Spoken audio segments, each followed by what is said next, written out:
Bonjour Alice Delarue. Bonjour Jonathan Levin.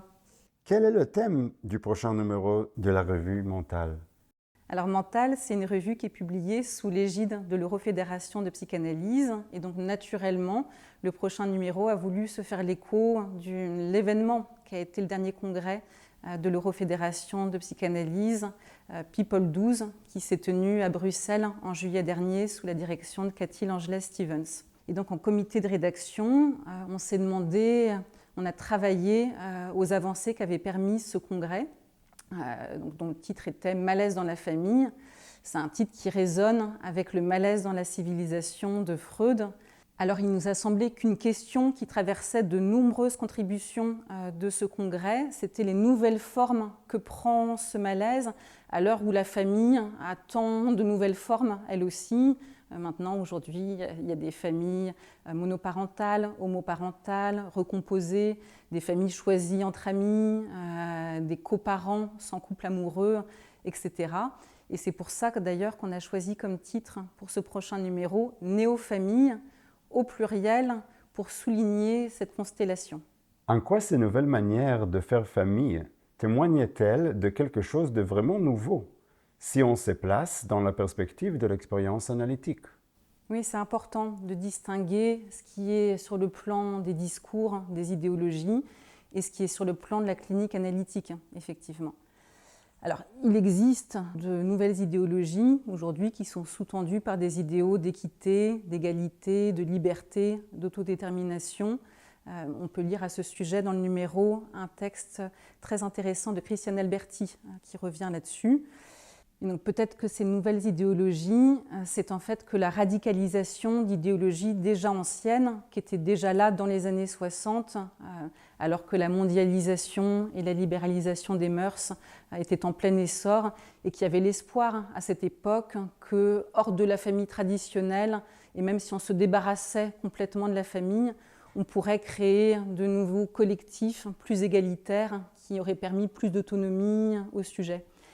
Et Lacan, dans deux textes qui sont proches et qui sont très importants de la fin des années 60, donc la note sur l'enfant et l'allocution sur les psychoses de l'enfant, douche ses espoirs en montrant que, d'une part, ces nouvelles utopies sociales ne parviendront pas à faire disparaître la ségrégation, que la ségrégation est toujours là, qu'elle insiste. Il dit même que la ségrégation sera peut-être encore plus à l'ordre du jour, et que d'autre part, les nouvelles utopies sociales ne parviendront pas à faire disparaître la famille, qu'il y a quelque chose qui insiste, qui persiste dans la famille, quelque chose qui est irréductible.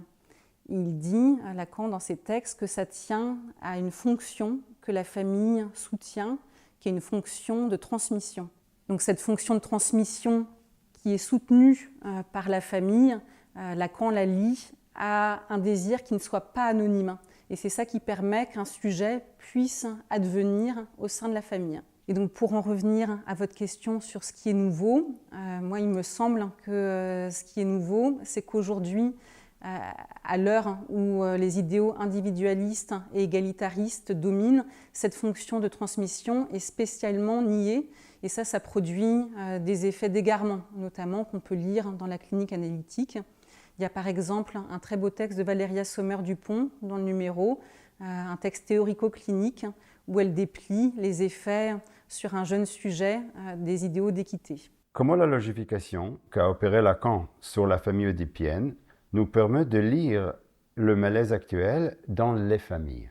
Bon, alors ça, c'est ce que vous aurez la chance de lire dans ce numéro. Et donc on voit parmi les contributions, donc ce sont des contributions marquantes du congrès People, mais aussi des contributions inédites, où on voit comment les concepts de Lacan, les différents temps de son enseignement, que ce soit le concept de fonction maternelle, fonction paternelle, voilà, où il fait des personnages de la famille des fonctions, comment les concepts aussi d'objets et de symptômes, les concepts de savoir et de jouissance, et les concepts de nomination de la langue, comment tous ces concepts-là sont vraiment opérants pour lire dans la clinique contemporaine les formes actuelles du malaise dans la famille, que ce soit dans les familles qui se veulent tradies ou dans les familles qui se rêvent néo.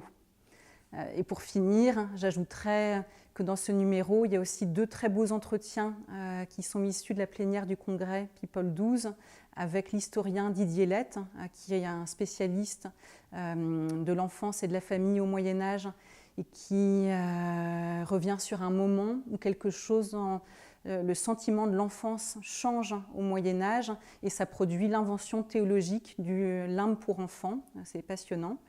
Et un autre entretien avec l'écrivaine Blandine Rinkel, qui a écrit un récit qui a été remarqué en 2025, La Faille, et qui témoigne comment pour elle, la famille, ça a été à la fois le lieu d'un fatalisme d'atmosphère, dit-elle, mais aussi le lieu où elle a pu arracher, débusquer un sens de l'arrachement, justement, qu'elle a prélevé chez son père et qui lui est très précieux. Voilà, donc je vous invite à vous procurer ce numéro sans tarder. Merci beaucoup Alice Delarue pour cette présentation du nouveau numéro de la Revue Mentale. Merci Jonathan Levin.